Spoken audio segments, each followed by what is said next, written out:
Aujourd'hui, ça fait plus de 900 jours qu'on voyage. 900 jours qu'on est parti du Canada pour essayer de rejoindre la ville la plus au sud du continent américain, Ushuaia. 900 jours qu'on vit dans notre petite maison roulante et aujourd'hui, on va enfin atteindre notre objectif. C'est moche.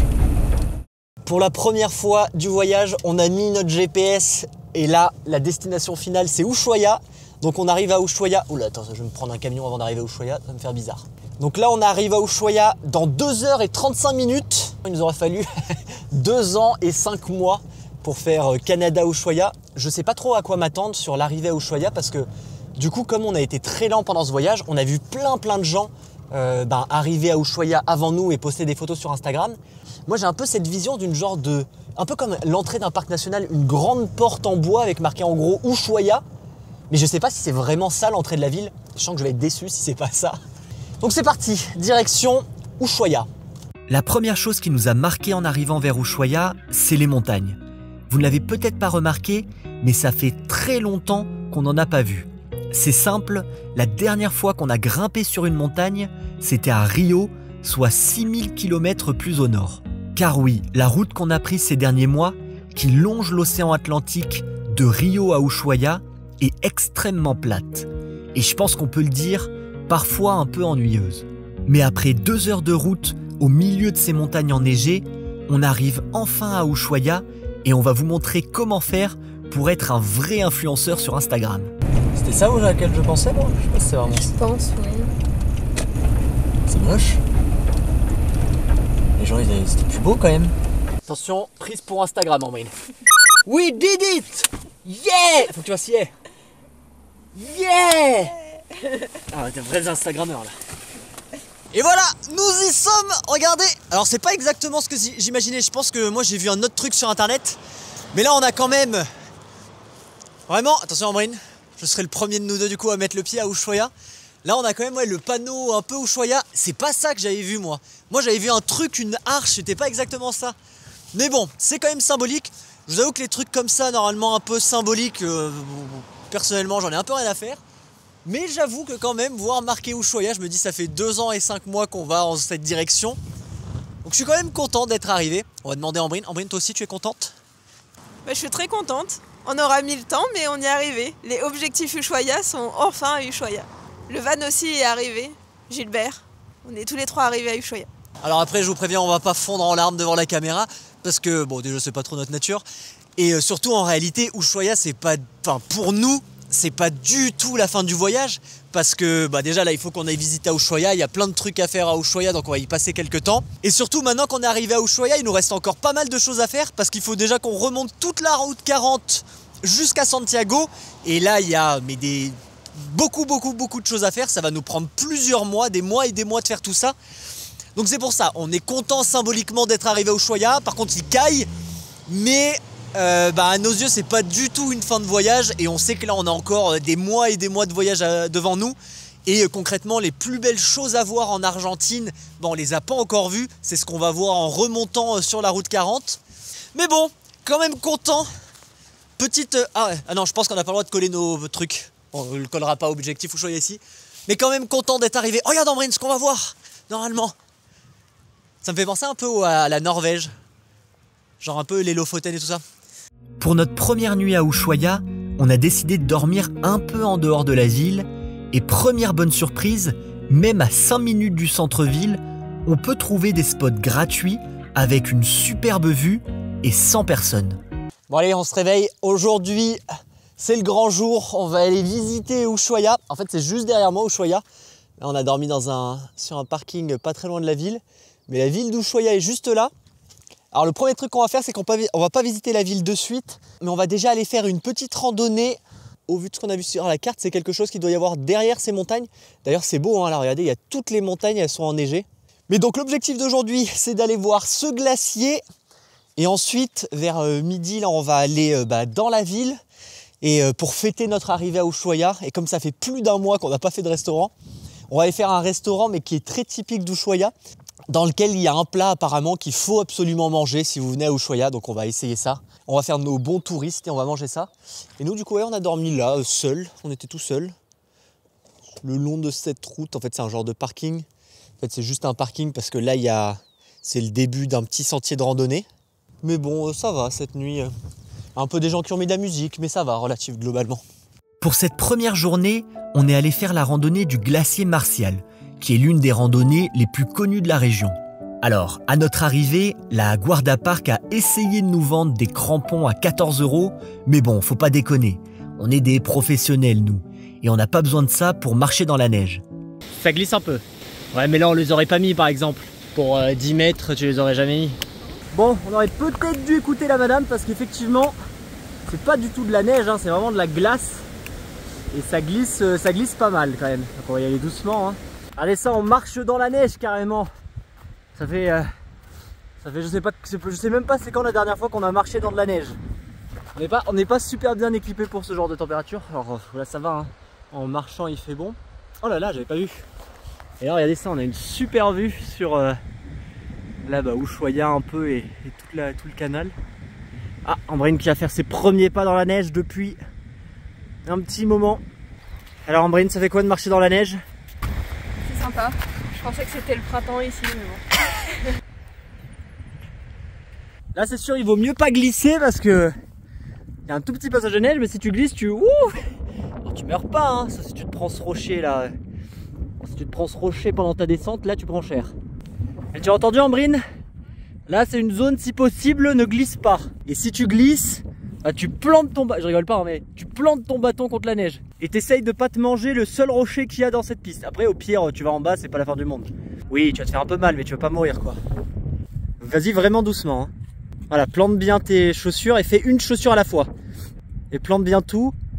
Voilà, marche bien dans les pas des gens. Voilà, facile. Au pire, tu serais descendu un peu vite. Donc Ambrine nous en a fait un, mais elle se sent pas faire de faire l'autre. Et en fait, c'est dommage, c'est mal indiqué leur truc. Mais là, on voit. Alors tous les gens, ils font comme nous, hein. Tous les gens, ils passent par les chemins là, quasiment. Mais là, on voit qu'il y a des gens qui ont trouvé un autre chemin. Là, les gens qui sont en bas, en fait, ils sont sur un chemin, c'est que de la terre. C'est tout en terre, tout en terre, tout en terre jusqu'au bout. Alors que nous, il y a un moment où on est obligé de traverser un peu cette zone. C'est pas une zone de la mort, mais faut pas glisser, quoi, parce que sinon, là, tu tombes, Et regardez cette vue là sur Ushuaia et tout, c'est très beau. Ça, c'est dommage qu'on n'arrive pas jusqu'au bout. Toi, Ambrine, tu fais un stop ici. Bon, au final, on y allait. Enfin, au final, Ambrine est venue avec moi parce que regardez, en fait, là, c'est pas de la glace, c'est vraiment de la poudreuse. Mais ça, Ambrine, la poudreuse, ça ne lui fait pas peur. Parce que là, en vrai, tu peux chuter, c'est pas grave. L'autre côté, c'était un peu plus de la glace. Mais là, c'est vrai que au final, c'est juste de la poudreuse. Donc. Bon, ça va être finalement la fin de l'aventure pour nous. On est monté encore un peu, mais là, maintenant, c'est plus possible, je pense, sans les crampons. Enfin, avec les chaussures qu'on a, on va pas y arriver. Parce que les gens, ils viennent de là. Après, ils montent, mais c'est super raide.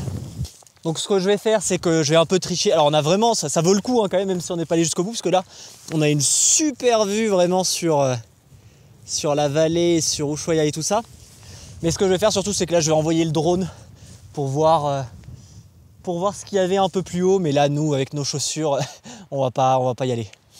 Alors en réalité, il n'y avait pas vraiment d'intérêt de monter plus haut, car ce qui est beau à voir, c'est la vue dans la vallée, et de toute manière, pour des amateurs comme nous, ce n'est pas possible de monter tout en haut de la montagne. D'ailleurs, ces touristes qui ont acheté les crampons sont en train de s'en rendre compte et vont très vite faire demi-tour. Bon, et maintenant, après cette petite randonnée, on se fait un resto. Alors c'est marrant parce que là, l'ambiance où on était, ça faisait vraiment très ambiance montagne. Je sens que vous allez voir que le resto qu'on fait, c'est pas du tout un resto qu'on voit normalement à la montagne. Ambrine, explique-nous ce que nous allons manger et pourquoi nous sommes allés dans ce restaurant du coup très populaire à Ushuaia. Alors on est allé dans ce resto pour manger du king crab. C'est des crabes qui sont géants, on les a vus à l'entrée dans l'aquarium. Donc moi j'ai pris du saumon avec des crevettes et du crabe normalement. Et Damien il a pris une portion de crabe pour une personne. Alors en réalité on est un petit peu déçus parce que quand on est arrivé on avait vu tous les gens, ils avaient, j'essaie d'en filmer si j'en vois, mais ils avaient le crabe entier et ils décortiquaient. Et nous, on voulait pas le prendre en entier parce que si on prenait le crabe en entier, c'était combien? 100 000, donc 90 €. Alors c'était pour 2 personnes, mais 90 €, ça commençait à faire un peu cher. Donc on a pris une moitié de crabe ou un plat en crabe, mais en fait, il est déjà décortiqué. Mais bon, en tout cas, ça a l'air bon. A few moments later. Bon, on vient de sortir du restaurant Et on s'est amusé à passer dans une agence là, parce que Ushuaia, c'est le départ des expéditions aussi pour aller en Antarctique. C'est des expéditions là, qui durent 10 jours, mais on avait déjà entendu les prix, normalement c'est à peu près 10 000 euros par personne, donc c'est complètement hors budget, c'est même pas imaginable. Mais on s'était dit, tiens, on va passer dans une agence last minute pour voir c'est quoi les prix si vraiment on prend last minute. Now is $4,700 per person. Et c'est dommage, hein, ça baisse quand même. La personne nous proposait pour $4 500 par personne, c'est par personne à chaque fois, de faire ces 10 jours jusqu'en Antarctique. Donc $4 500, c'est quand même un peu trop, par personne, c'est encore un peu trop cher pour nous. On est ensuite allé faire un petit tour dans la ville d'Ushuaia et comme beaucoup de voyageurs nous l'avaient dit, c'est beau, mais sans plus.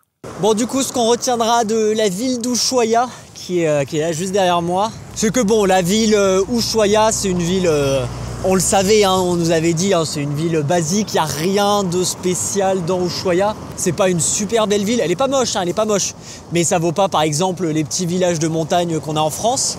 Mais par contre, c'est vrai qu'ils ont quand même un très beau cadre, parce que même si la ville n'a rien d'exceptionnel, c'est vrai que par contre autour, on a ces montagnes, elles sont quand même super belles. En plus, elles sont enneigées, donc ça donne un petit côté super beau. Et après, juste là, on a quand même l'océan, donc c'est quand même assez fou, avec les bateaux, le port. Donc c'est pas la plus belle ville du monde, mais par contre, il n'y a rien à dire, ils ont quand même un sacré cadre de vie. Mais avant de retourner à notre spot pour dormir, on a fait un petit détour pour aller dans un endroit qu'on trouve très rarement en Argentine. Regardez ça, c'est pas magnifique? Parce qu'à Ushuaia et dans les alentours, on voulait pas vider les toilettes en sauvage comme on peut parfois faire. Donc on avait vu qu'à Ushuaia, ils ont mis une station pour vider les chiottes, donc c'est bien. Alors par contre, quand on est arrivé, qu'ils nous ont dit que c'était 6 000, donc c'est 5 € pour vider les chiottes, on s'est dit, punaise, 5 € quand même pour vider des toilettes, ça fait un peu mal. Mais en fait ça va, parce qu'ils vous vident les toilettes et ils vous lavent la voiture et vous pouvez vous remplir en eau. Et en plus regardez cette vue et ce paysage pour se faire laver les voitures et vider ses toilettes. Magnifique. Bon, regardez, aujourd'hui on devait aller faire une petite randonnée. On va pas la faire en fait parce que on est à Ushuaia et il neige. Et genre il neige, mais il neige bien. Regardez, ça fait 2 secondes que je suis dehors, j'ai déjà de la neige de partout.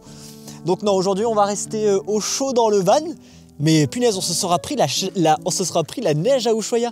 Et je sais pas si on s'en rend compte sur la caméra, d'ailleurs je vais la rentrer parce que je vais la tremper. Mais il neige, genre il neige bien, hein. Donc non, aujourd'hui, Ushuaia, c'est pas la journée pour faire, c'est pas du tout la journée pour faire des balades. Donc bon, on va rester. Putain, mais je suis couvert de neige. C'est trop... On pensait pas qu'on allait se prendre la neige à Ushuaia. Normalement, on est dans la période où il neige plus. Mais là, ouais, nous on a de la neige, on a bien de la neige. Et le pire, c'est que vu comme il fait froid, à tout moment, dans 1 heure, je reprends la caméra et on a 10 cm de neige par terre. Hein. Heureusement qu'on a pris les chaînes. Bon allez, je rentre parce que punaise, je peux vous dire qu'il caille. Ça peut tenir, hein, ça peut tenir, je pense. Hein. Alors, il n'y a finalement pas eu 10 cm de neige par terre. Par contre, les montagnes et la cime des arbres sont eux devenus encore plus blanches. On a commencé la randonnée de la Laguna Esmeralda. C'est très beau, surtout que vous l'avez vu, mais il a neigé hier après-midi et je pense qu'il a neigé dans la nuit aussi parce qu'il faisait froid et nous on a entendu comme de la pluie sur le van. Donc c'est vraiment super beau, là c'est tout enneigé. On pensait pas qu'en arrivant à Ushuaia, on allait avoir les sommets aussi enneigés. Alors bon, par contre du coup c'est un peu boueux. Alors là on est bien maintenant parce que je vous avoue qu'avant, là on a fait 20 minutes ou 30 minutes dans la forêt juste avant. C'était pas le grand kiff parce que du coup comme il y a de la neige sur tous les arbres, les arbres ils étaient tous en train de couler et donc le terrain est vraiment complètement boueux, il y a des flaques un peu de partout. Mais là maintenant on est un petit peu moins dans la forêt. Et donc le chemin s'améliore quand même un peu. Mais pour l'instant, ouais, très beau autour d'Ushuaia. Et là, on a une dizaine de kilomètres à faire pour arriver à la Laguna Esmeralda, qui doit être au pied de cette montagne enneigée. Mais en tout cas, du coup, ça veut dire que... Oula, c'est vraiment le bordel. J'essaie de faire mes plans pour raconter ce que j'ai à raconter, mais je vous avoue que le terrain ne m'aide pas. Le terrain ne m'aide pas vraiment là. Parce que là, il faut le faire un petit peu à la Koh-Lanta, hein. Faut marcher sur... Oh là, je vais me casser les gueules. Allez, Ambrine, Koh-Lanta. Oh là là là. Tu vas voir comment tu fais Koh-Lanta? Ah mais toi, t'as les bâtons, ça va. Donc ouais, le chemin est un peu casse-gueule. Mais en tout cas, ouais, du coup, ça veut dire que venir à Ushuaia, après je pense que ça dépend des saisons, hein. Nous là, on est venu vraiment un petit peu avant le début de la saison. Là, on est au mois de novembre. Normalement, on dit que Ushuaia, faut y être plutôt décembre, janvier, c'est la saison parfaite. Donc c'est vrai que là, il y a de la neige, mais ça rend le truc vraiment très beau, quoi. Ça rajoute un petit quelque chose, je trouve, cette neige. Donc allez, on continue à marcher. Après, j'ai pris le drone, je vais faire voler le drone, je pense que ça va faire des plans de fou, ça.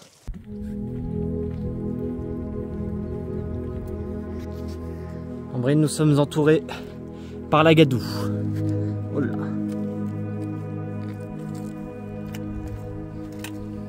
En fait, il faut vraiment trouver... Ah oui, il faut marcher dans l'eau, tu marches dans l'eau, carrément. C'est vrai que le sentier, il y a des moments, il n'existe plus vraiment. Moi, je pense qu'il faut qu'on arrive à retourner là-bas, parce que là, tu vas vers encore plus de Gadoue, j'ai l'impression. Donc oui, si vous venez faire cette randonnée et qu'il a plu ou neigé la veille, préparez-vous, parce que c'est vraiment boueux. Et là, normalement, on est bientôt arrivé. Ça doit être juste derrière ce petit rocher. Je pense qu'on a la Laguna Esmeralda. Et voilà, c'est bon. On est arrivé Laguna Esmeralda. Ça nous aura pris un peu plus d'1h30 parce que la boue, ça ralentit quand même vachement. Alors, c'est vraiment très beau.